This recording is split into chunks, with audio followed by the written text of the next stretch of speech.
MGM మార్చూరిలో తప్పిదం జరిగింది. Mortuary సిబ్బంది విధి నిర్వహణలో దారుణమైన తప్పు చేశారు.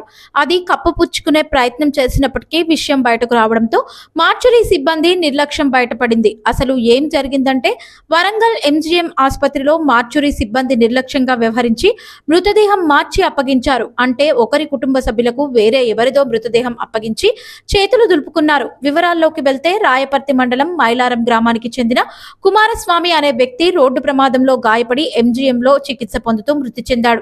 కాగా మృతదేహానికి పోస్టుమార్టం నిర్వహించిన అనంతరం కుటుంబ సభ్యులకు అప్పగించే సమయంలో కుమారస్వామి మృతదేహానికి బదులుగా వేరొకరి మృతదేహాన్ని అప్పగించారు. అయితే దహన సంస్కారాల సమయంలో ఆ మృతదేహం కుమారస్వామిది కాదని గుర్తించిన బంధువులు ఎంజీఎం మార్చురీ సిబ్బందిని నిలదీశారు. దాంతో విషయం బయటికి రాకుండా ఆగమేఘాల మీద మృతదేహం మార్చే పనిలో పడిపోయారు సిబ్బంది నిర్లక్ష్యంపై మృతుడి బంధువులు ఆగ్రహం వ్యక్తం చేయడమే కాకుండా విధుల్లో నిర్లక్ష్యం వహించిన వారిపై చర్యలు తీసుకోవాలని డిమాండ్ చేశారు.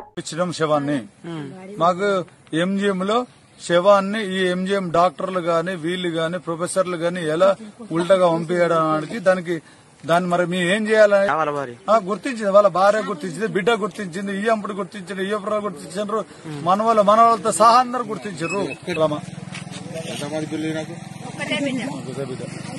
అని ఇక ఇక్కడ ఒకటి అట్లా పచ్చ ఉంటది, వాడికి ఆల్రెడీగా ఎర్రగా ఎంటికలు ఉంటాయి.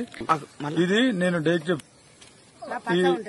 కాదు, లెఫ్ట్ రైట్ లో మా శవాన్ని మా ఇయ్యంపు శవాన్ని పంపలే, వేరే శవాన్ని పంపిండ్రు. మాకు స్త్రీ అనే అక్షరం మనకి ఇటు చేయికో అటు చేయికో ఉంటది. లెఫ్ట్ ఉండొచ్చు, రైట్ ఉండొచ్చు, కానీ వాడికి ఒక పచ్చ బొట్ట అనే ఉంటది, మాకు గుర్తింపు ఉంటది. వాడికి ఎంటికలు ఎర్రగా ఉంటాయి, వాడికి బట్టతలకాయ కాదు, అది మంచిగా ఉంటది. నేను రెడ్లవాడ, నేను గోక కుమారస్వామికి ఇయ్యంపుణ్ణి, వాళ్ళ బిడ్డ వాళ్ళ మామను. అది అయితే మా ఇయ్యంపంది సొంతూరు ఎలికట్టే. అయితే వాళ్ళ సూరతలనే ఉండేది.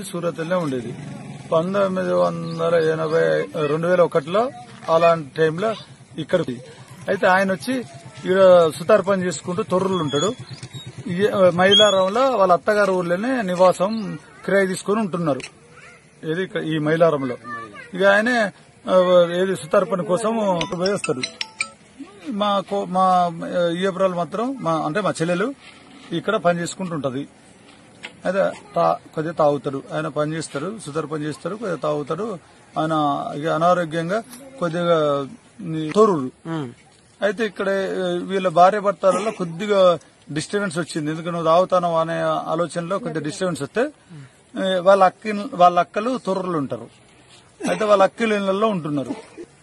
అయితే ఉంటూ ఆడనే ఉంటాడు. ఈయనకి తాగుతాడు, మంద తాగుతాడు. అనేది ఇవి అక్కల వాళ్ళు పట్టించుకో, ఎక్కడ చనిపోయింది అనేది తెలియదు. తొర్రూరులో వీక్నెస్ గా ఉంటే పోలీసు వాళ్ళు, తొర్రూరు పోలీస్ డిపార్ట్మెంట్ ఆయన ఏదో రోడ్డు మీద పడి ఉంటే ఇది తీసుకుపోయి ఎంజీఎంలో వేసిండ్రు.